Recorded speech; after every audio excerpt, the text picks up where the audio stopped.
Welcome to the first educational webinar on the Toolkit of the Council of Europe for volunteers.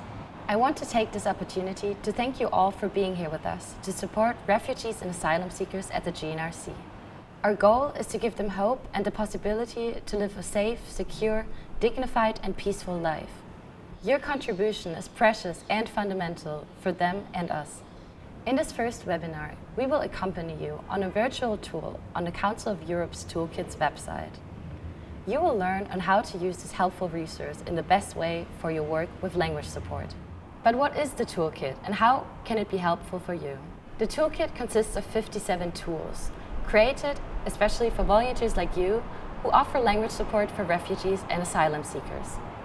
You do not need to use it as a textbook and follow the order of the 57 tools as presented. You can freely adapt the order to your needs. Moreover, the Toolkit does not give advice on how to teach the language, but on how to offer language support through activities that promote the comprehension and use of a language by a refugee. And now let's look at the Toolkit website together. As you can see, the website is well organized and easy to navigate. The 57 tools are divided into sections and subsections and can be consulted easily on every page of the site. The Toolkit is available in 7 languages. You can find a summary of all the instruments in the section Resources. All of the materials presented on the site can be consulted online or downloaded as a Word document or a PDF and adapted based on your needs. The 57 tools are divided into 3 sections: Introduction, Preparation and Planning, and Activities. We have dedicated the second webinar to the 3rd section of the Toolkit, Activities. And now let's look at the first section of the Toolkit together, Introduction, and the 3 corresponding subsections. The first section contains 13 tools. In this first subsection, there are 2 tools that will give you information on the lands of origins, the routes used to reach Europe, and the rights and legal status of the refugees. As you can see, you can choose the format you prefer and easily consult the tools online in this subsection.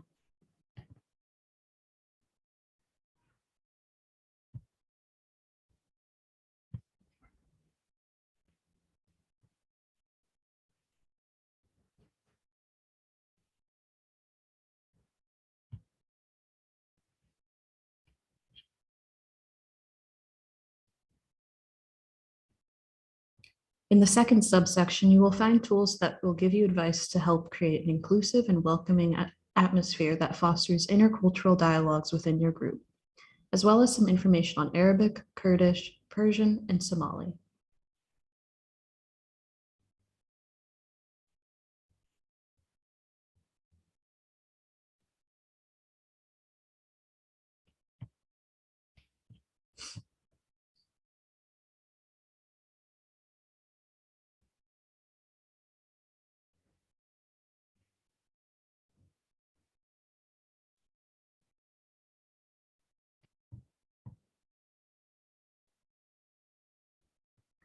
In the final subsection, Learning Language, you will find 5 tools that give directions and general information on language learning. For example, Tool 10 could help you to understand the difference between teaching and language support, which are 2 distinct activities. Since qualified teachers are often unavailable for various reasons, volunteers can provide a great help offering language support. Here you will find recommendations and useful reflection prompts if you do not have a specific teaching background and you do not feel capable of teaching. In fact, in this case, the goal for you would to be offer language support to refugees, which does not mean teaching a language. Here we have a table with a list of things to do and not to do, which could be very helpful when offering language support.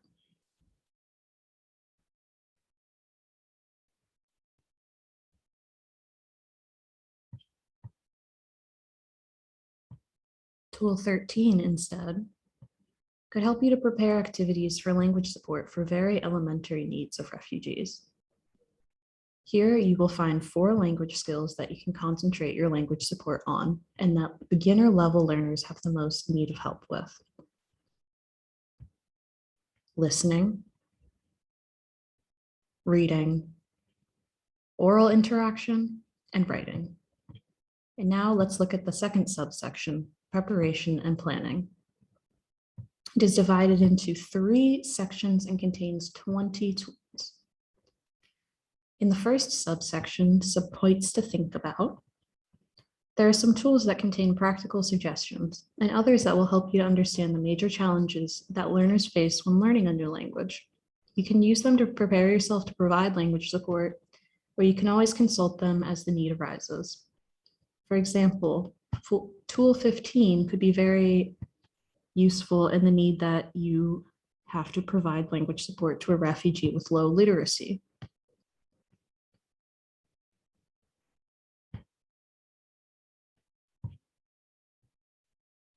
Tool 19, instead, will give you some tips on how to break the ice and help learners to feel more at ease and confident with other members of the group. Here are various activities that you can use for this purpose.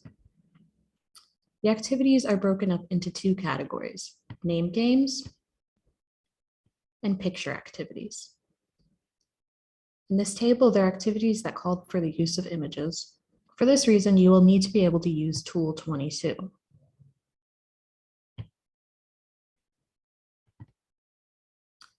Tool 22 gives directions on how to select images to use in your courses.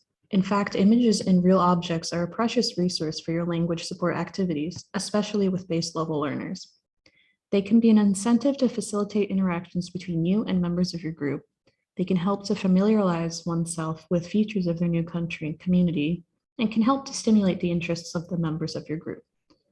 The refugees could use their own photographs for the activities, but remember to create your own resource book with images and objects to use when needed. Obviously, the materials you use need to be carefully selected, paying attention in particular to the content and quality of pictures.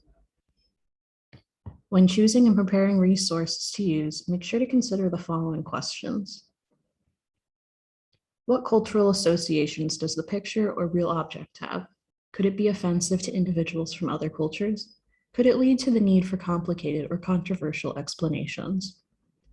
Is the picture or real object suitable for the intended purpose? Will it help you to organize an activity or introduce new vocabulary or serve as a stimulus to interaction?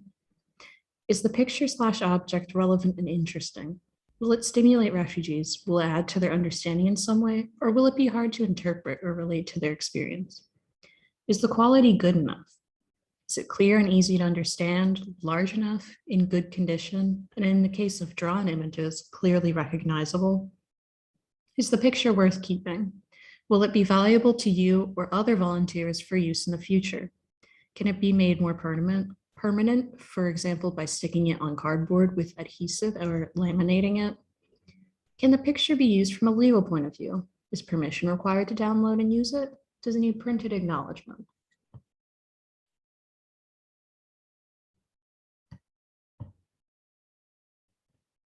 It is very important to understand and accommodate the needs of refugees that you work with. The 7 tools presented in the second subsection will help you understand their needs and can be used to prepare your language support activities. For example, tool 29 will help you to understand which things are the most important to understand or learn according to refugees that you're providing support for. It is fundamental to ask the refugees for their opinions. Here are some questions to ask to measure their opinions. For example, what languages can you speak already? Are you willing to learn blank? Does it seem easy to you?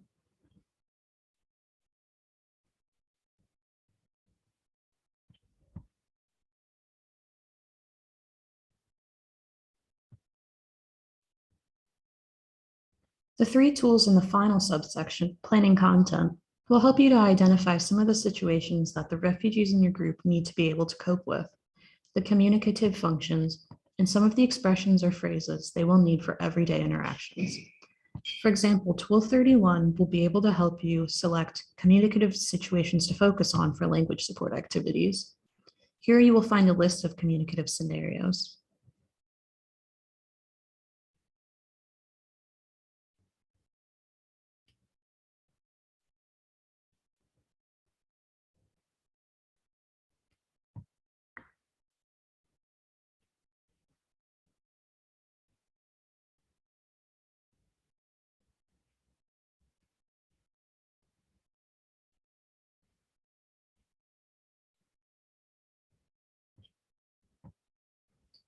In Tool 32, you will find a list of communicative functions. For example, introducing themselves, talking about themselves, expressing emotions and feelings, saying thanks and replying to thanks.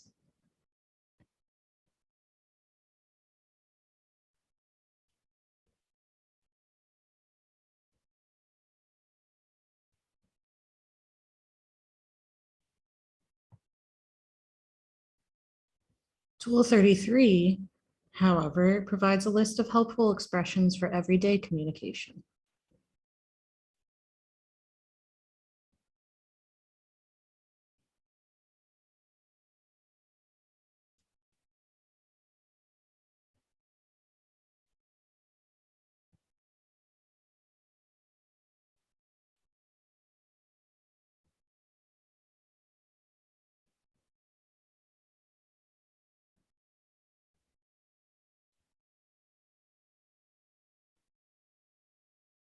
The first webinar ends here. We thank you for following along and hope that this will help you in your language support work.